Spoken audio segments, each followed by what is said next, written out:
السلام عليكم ورحمة الله تعالى وبركاته. كما كنت قلت لكم في الفيديو اللي فات، في هذا الفيديو غنتكلموا على التوقف الدولي المقبل والمباريات اللي اختارت الجامعة الملكية واختار المدرب وليد الركراكي انهم يكونوا عندنا في هذا التوقف الدولي.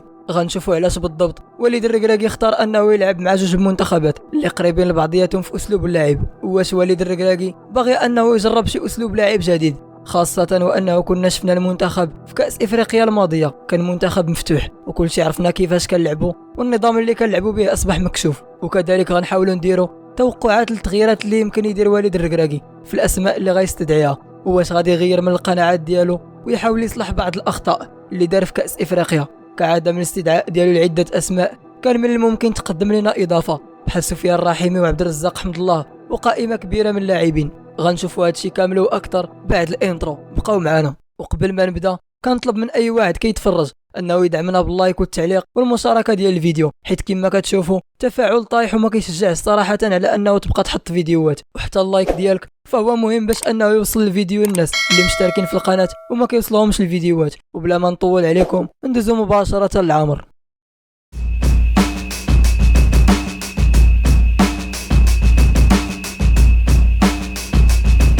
بسيط. اولا بالنسبه للائحه اللي غيستدعيها وليد الركراكي في التوقف الدولي المقبل، فراه من المرتقب تعرف تغييرات كبيره، لانه الالعاب الاولمبيه على الابواب والمنتخب الوطني الاقل من 23 سنه غيبدا التحضيرات لهذه المسابقه ابتداء من التوقف الدولي لشهر مارس نظرا للقرب ديالها، بحيث غتبدا المسابقه في شهر يونيو. ولهذا المدرب عصام الشرعي غيبغي يستدعي اجود اللاعبين عنده للمباريات الوديه المقبله باش يوجد الالعاب الاولمبيه بشكل جيد، وهو مطالب انه يدير شي انجاز اللي يشرفنا بحكم الاسماء الكبيره اللي كيتوفر عليها. وهذا الشيء جاي من الخدمه النقيه اللي دارت الجامعه الملكيه بقياده فوزي القجع في اقناع اللاعبين اللي كيلعبوا في انديه كبيره في اوروبا ومن اصول مغربيه بانهم ينضموا للمنتخبات المغربيه، سواء في الفئات السنيه او حتى الى استدعاهم المدرب وليد الركراكي للمنتخب الاول. وخير مثال على هذا الشيء هو انه ولينا كنشوفوا لاعبين بحال بلال الخنوس واسماعيل الصباري والياس اخوماش وعبد الصمد الزلزولي وامين ريشاردسون كيلعبوا في المنتخب الاولمبي. وهاد اللاعبين فراه ماشي اسماء اللي عاديه، وكلهم كانوا مطلب لمنتخبات اخرى بحال بلال الخنوس واسماعيل الصباري. الاتحاد البلجيكي لكره القدم كان كيدير مجهودات كبيره باش انه يظفر بهاد اللاعبين. وصل الامر مع بلال الخنوس لانه كان غيستدعيه المدرب روبرتو مارتينيز لكاس العالم الماضيه للاعب مع المنتخب البلجيكي، واللاعب رفض الانضمام انذاك وقرر انه يختار المغرب، واستدعى المدرب وليد الركراكي لكاس العالم وربحنا لاعب اللي كيتعتبر حاليا واحد من ابرز المواهب الشابه في العالم. وهناك تقارير صحفيه كتقول انه نادي ليفربول مهتم بخدمات هذا اللاعب. ومره اخرى هادشي كيبين الخدمه الكبيره اللي كديرها الجامعه المغربيه في انها تقنع اجود اللاعبين للانضمام للمنتخبات المغربيه بجميع الفئات ديالها. وهذا الشيء غيخلي انه جميع الفئات السنيه للمنتخب تكون قويه وكتنافس على جميع البطولات العالميه. ومؤخرا المنتخب الوطني الاقل من 17 سنه كان قريب انه يدير نفس الانجاز اللي دار المنتخب الاول في كاس العالم في قطر، وان شاء الله المنتخب الاولمبي حتى هو يكون عنده التطلعات في الالعاب الاولمبيه المقبله في باريس ويمشي لابعد الدور، وعلاش لا ما يحصلش على الميداليه الذهبيه. وعندنا كل المقومات باش اننا نحققوها، لذلك عصام الشرعي مطالب بانه يحقق شي انجاز كبير كما قلت في الاول.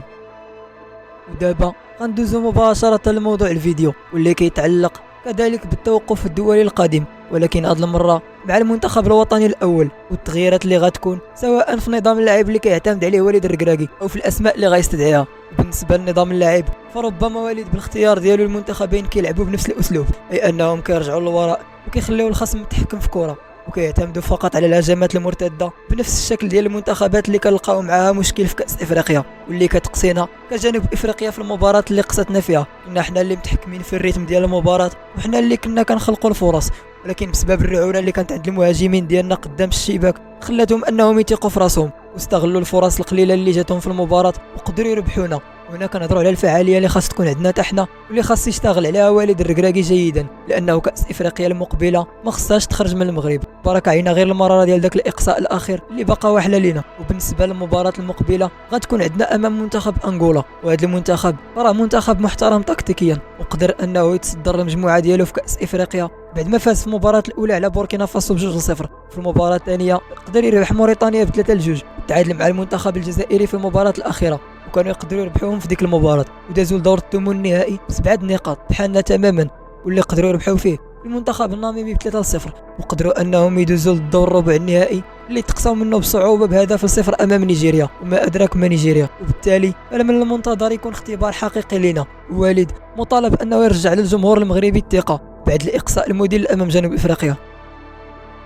واما بخصوص المباراه الثانيه فراه غتكون عندنا ضد منتخب موريتانيا يوم 26 مارس، اي بعد 4 ايام من مباراه انغولا، وحتى هي غتكون في ملعب ادرير باكادير. وصراحه فراه المنتخب الموريتاني ماشي منتخب اللي قوي، ولكن في السنين الاخيره هذا المنتخب كيتطور بشكل سريع، بحيث في ثاني مشاركه لهم في كاس افريقيا قدروا يوصلوا للدور الثاني ويقصيوا المنتخب الجزائري ويحرموه من العبور لدور 16 اللي تقصت منه موريتانيا امام منتخب الراس الاخضر بهدف ل0.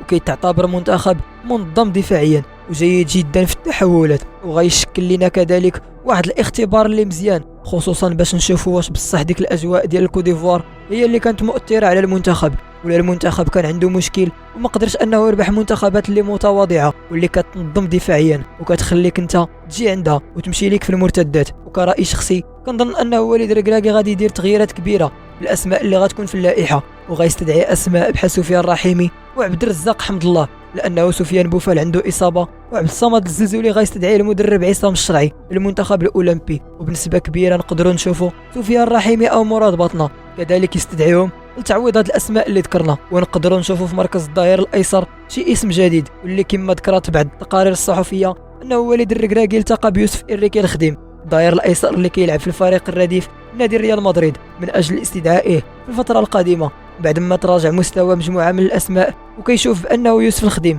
غيكون افضل حل لمشكله الظهير الايسر في المنتخب الوطني مستقبلا.